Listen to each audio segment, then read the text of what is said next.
Are you susceptible to hypnosis? Hmm. What does that mean? Susceptible. Boy, I'll tell you what, that's kind of a scary word, susceptible. Now, in medicine, susceptible means how likely are you to get sick or to catch a disease or have a medical problem? Oh, that's probably why it's scary. I mean, name one thing you'd like to be susceptible to. So it makes sense you wouldn't want to be susceptible to hypnosis. Now, one of the things I'm going to be doing is every time I say the word susceptible, I'm pretty much going susceptible with regard to hypnosis because we're going to learn some really important things. I got a question for you. Is susceptibility the same thing as hypnosis?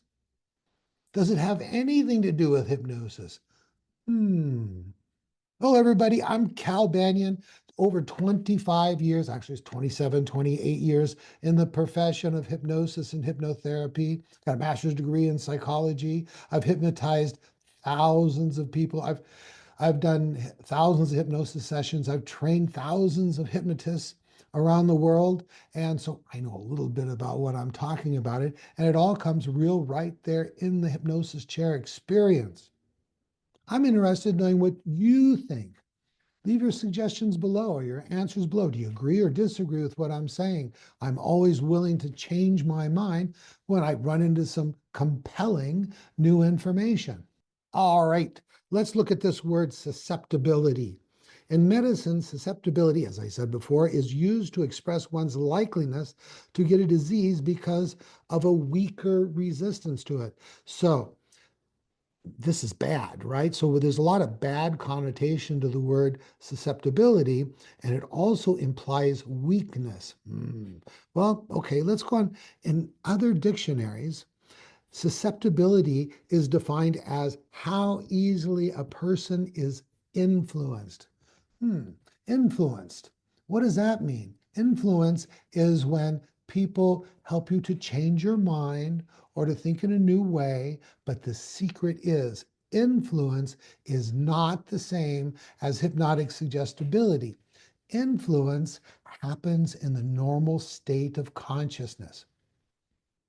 So the word susceptible should not be used in the hypnosis profession. It should not be associated with it at all. Susceptible should be in medicine or in perhaps the profession of influence, like, for example, sales and things like that.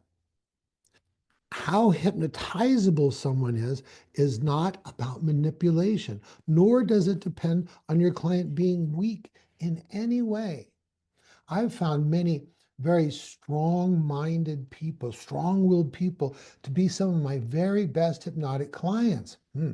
Yes, you don't have to be weak-minded or easily influenced to be a great hypnosis client. Good news. So let me sum this up. Hypnosis is different from susceptibility. Influence is something that is done to another person in the normal state of consciousness, and hypnotic suggestibility is accomplished in the hypnotic state. Hypnosis is a state of heightened suggestibility. So let me explain this very simply, very quickly. Okay, so hypnosis is a continuum that starts about here on. So this is, let's say, suggestibility. And from here over, we're going to call normal suggestibility. And from here over, we're going to call hypnosis or a heightened state of suggestibility. Influence happens over here in the normal state of suggestibility. So people giving you commercials on TV, giving you pep talks, uh, all that kind of stuff. Okay. NLP techniques, these kinds of things all fall under influence. Okay. Then hypnosis is a heightened state of suggestibility. So that means a more highly suggested state that you go into because you work with a hypnotist or hypnotherapist that you build trust with, that you have confidence in, such that you're willing to follow their instructions. Then when you follow the hypnotist's instructions, you will experience what's called a hypnotic induction, and which helps you to become more suggestible. Now, wait, don't get scared. Something important here. you have a protective function of the mind. In fact, you have three protective functions: a conscious, subconscious, and unconscious protective function. The conscious mind, that's this normal, is mainly a part of this normal suggestibility where you're talking to someone and you're having an intellectual conversation or that kind of thing.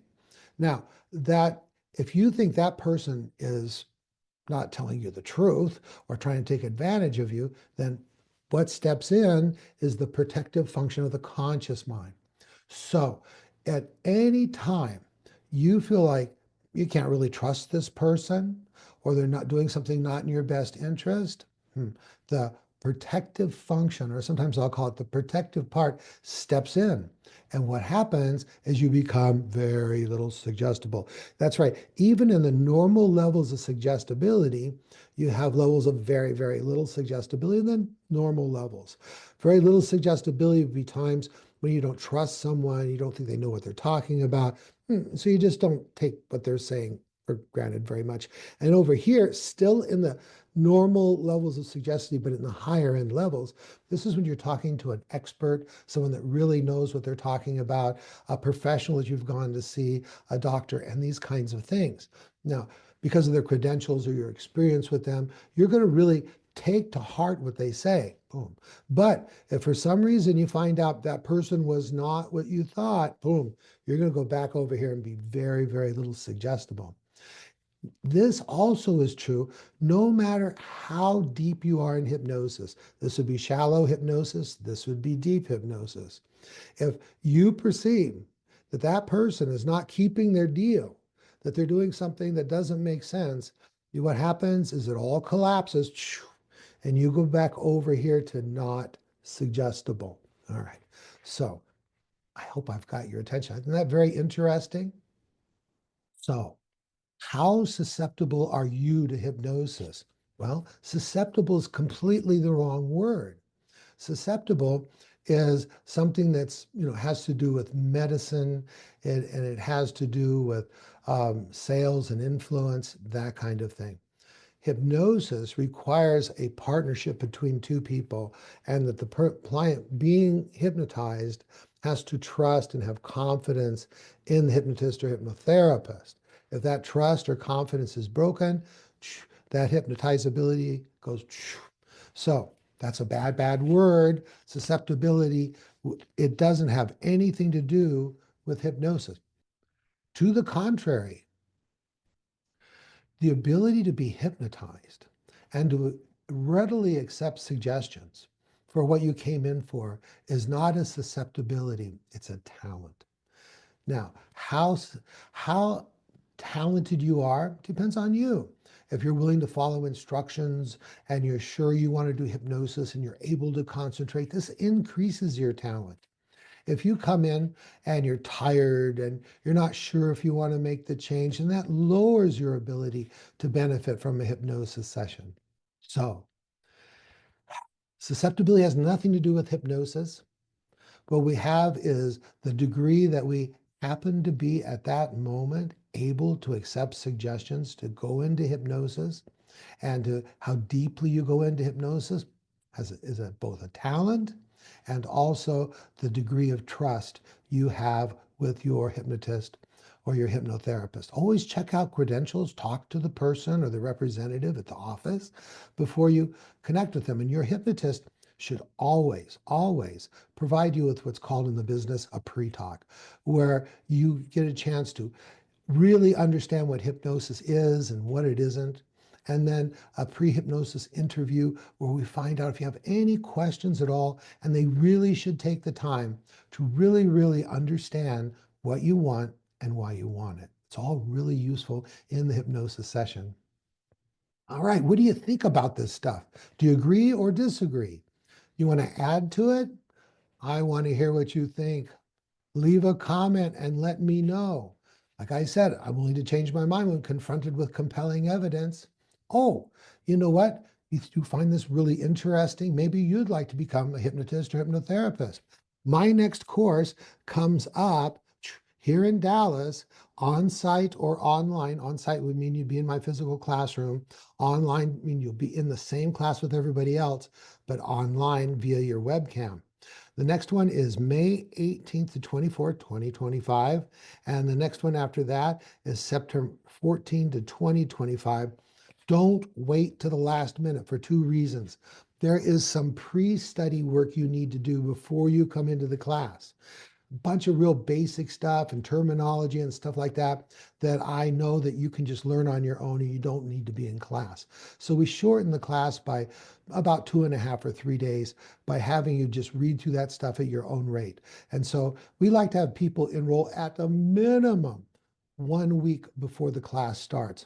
Also, the earlier you enroll, the greater the savings, because we always, up until now, we've always, and for the foreseeable future, had early enrollment. Go to banyanhypnosiscareertraining.com. Banyanhypnosiscareertraining.com. All of our information is right there. Can't get enough of Cal Banyan? Well, guess what? I'm going to be at the National Guild of Hypnotists Convention and Educational Conference. This is the 75th anniversary. And you know what? Of the NGH. So I'm going to be there. It's August 8th through the 10th.